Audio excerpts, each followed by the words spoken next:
Hello guys, Casey's is Raw again, and this is Video Game Hunting, episode 13, part 6. I left the second flea market. I was looking at something, and the guy the main vendor guy, I guess the owner of the flea market, he has one big booth with a bunch of games, and he had a sign that says 25% off. So I was like, saw all these games. I don't have the system, but the games are so uncommon to come by, and they're cheap right now, and it's even cheaper. So I was thinking about when I went to the other flea market, just like less than a mile, not a quarter mile down the street, like the person said, 2 blocks down. And I was still battling it in my head driving the back to the point where I was almost swerved into the place because I just said, fuck it, I'm doing it. Because 25% off for rare games that I hardly ever seen. It's not it's not nothing new for me to buy the games first and then the system. But, because actually I did that the first time I ever did that was with the GameCube.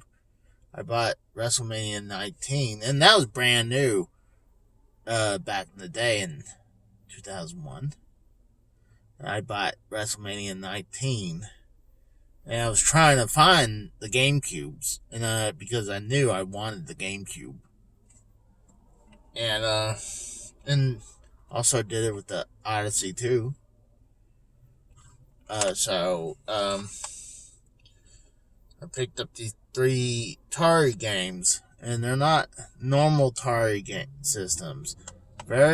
Not a lot of people know the system. It's called Atari XE.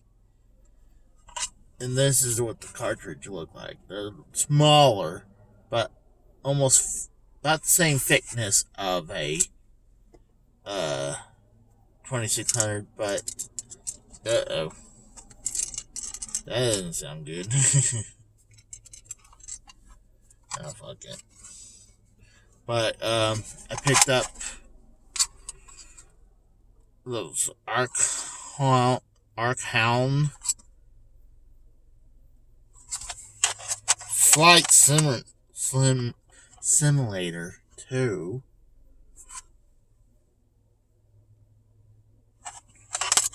And the one that has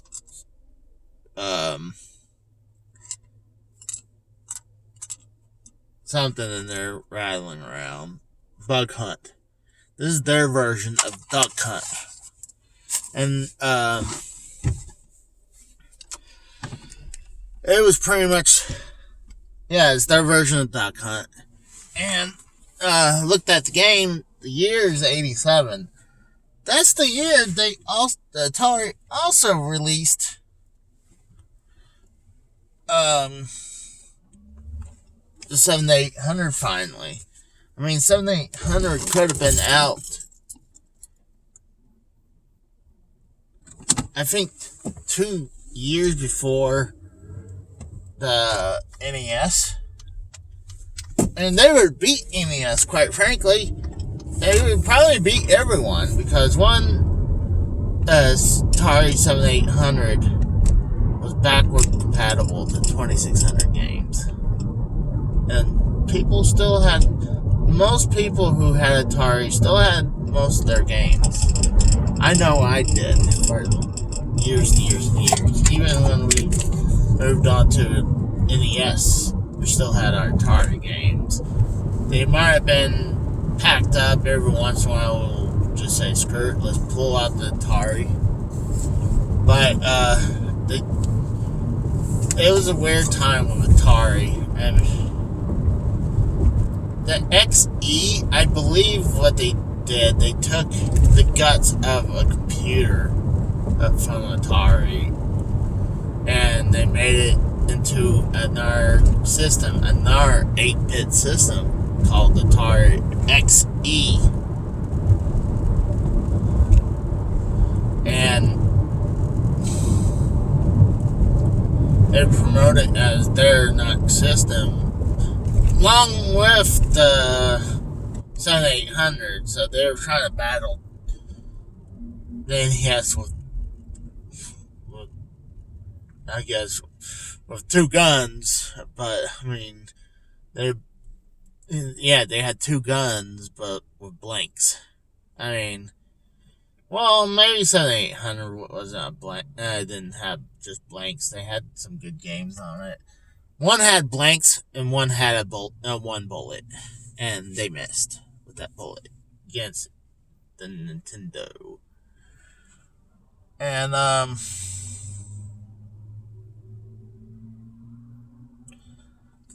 honestly, that was a bad move. When you have more than one system you're supporting, unlike home, I'm talking about you launch two systems at the same time. You turn it as your next system, and you wonder why you failed.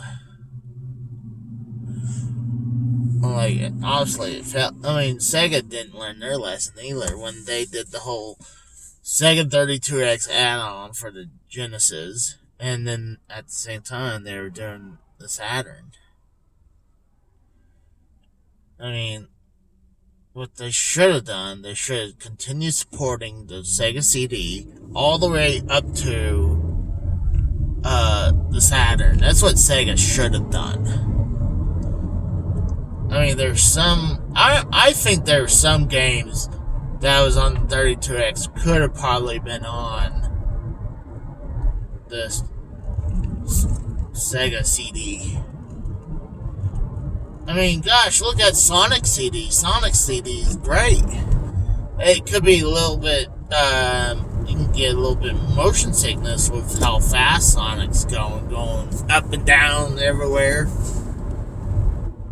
And you know how much they was lengthen those levels for Sonic on Sonic CD.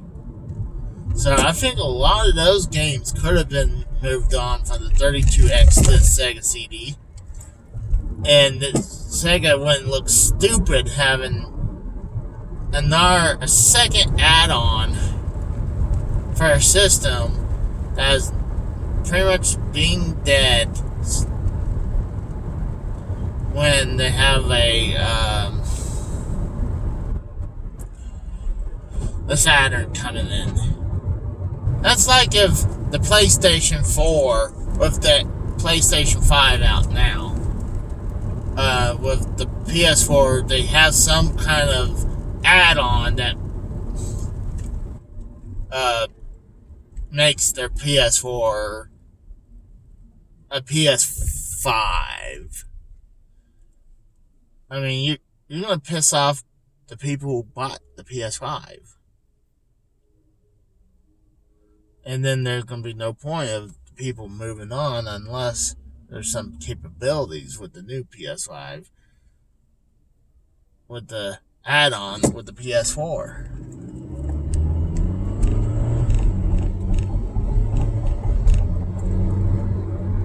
So that's what I'm saying. Like,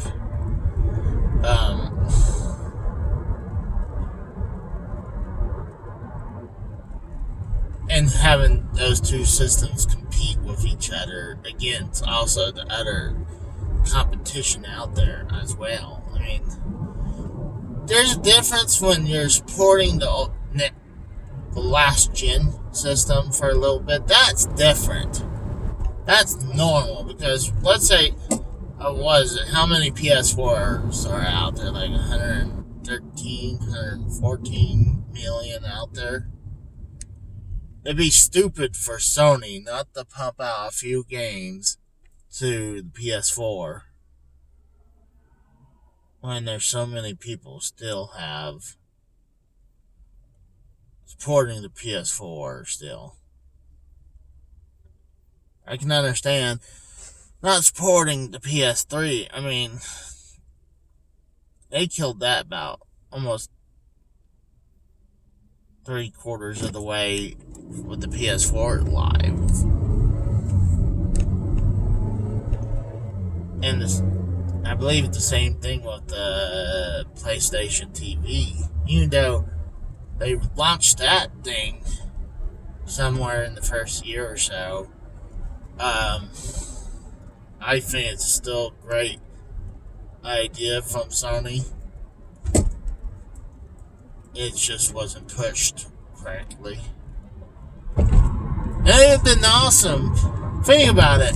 I think what they done wrong with the PlayStation TV is it only good doing a second PS4 in our room, you know?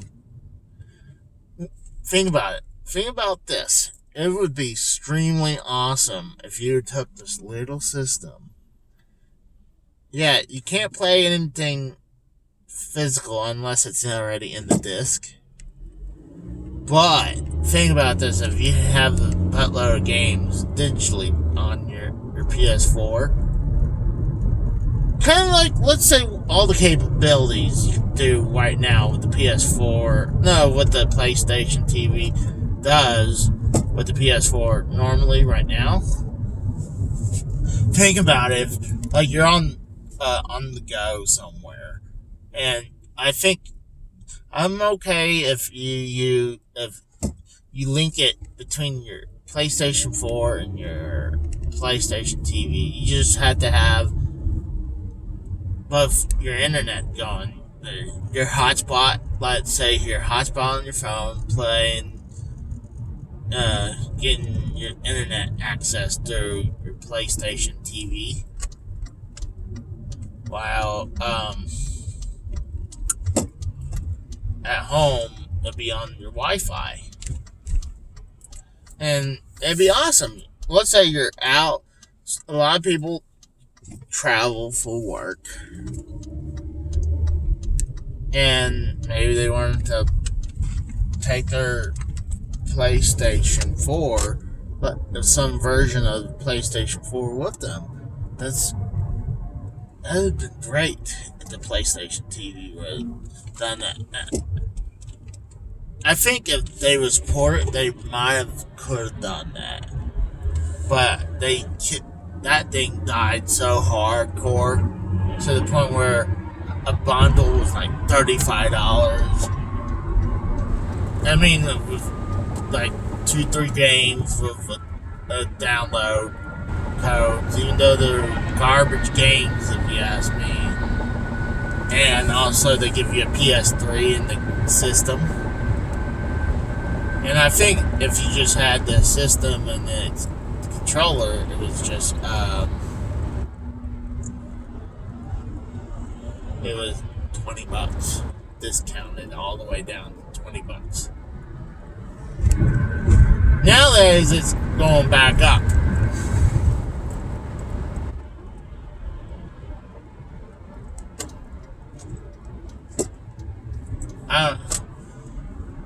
Because I praise the PlayStation TV. I mean, it's not perfect. I wouldn't play like something like Fortnite on it, where you're streaming a game from the servers to the PlayStation 4 to streaming the PlayStation 4 to the PlayStation TV. So you're just asking for lag. And I have a Pro at the house, so it should be pushing that power a little bit better. And honestly, right now, I mean, I'd love to get a PS5 right now. I would love to get a PS5. But I got the Pro. I mean, how much more? Yeah, the PS5 probably have Ultra HD Blu-ray player on it. God, it sounds so stupid. Ultra HD Blu-ray. Couldn't call it Super Blu-ray disc. You gotta have it like have 3 words with an Ultra HD Blu-ray.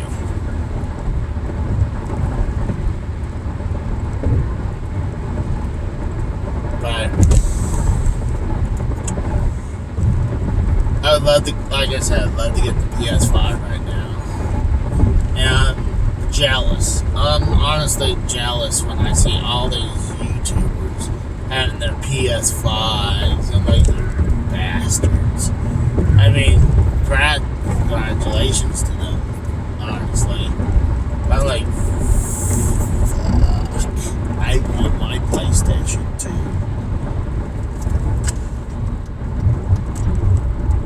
Oh shoot, I think I pissed someone off. That's normal.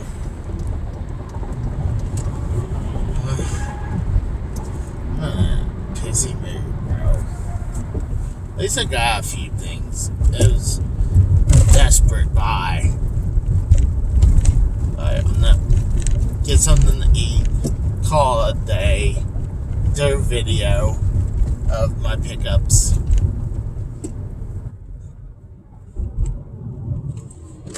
Or I might just hold out to one more day and do that because I might go back to the video game store and pick up another 1 or 2 more of those Jag games. Those Jags.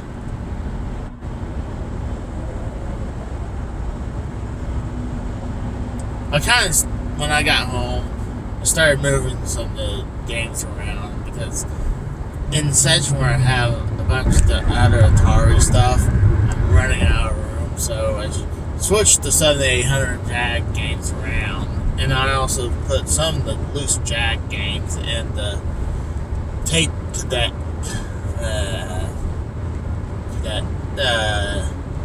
tape cassette holder. I mean, it fits perfectly in there. So, what a shitty ass day, I tell you that.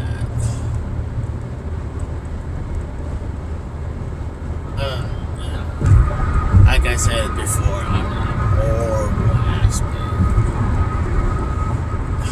mood. Honestly, I don't know what else I can say.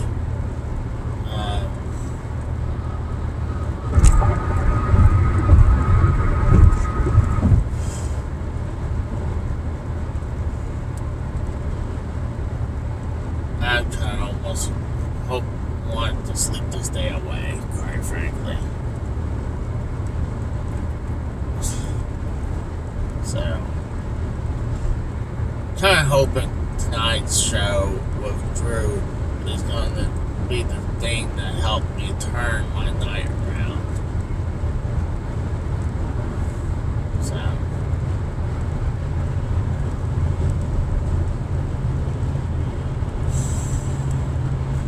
I'm gonna let you guys go. I got nothing else to say.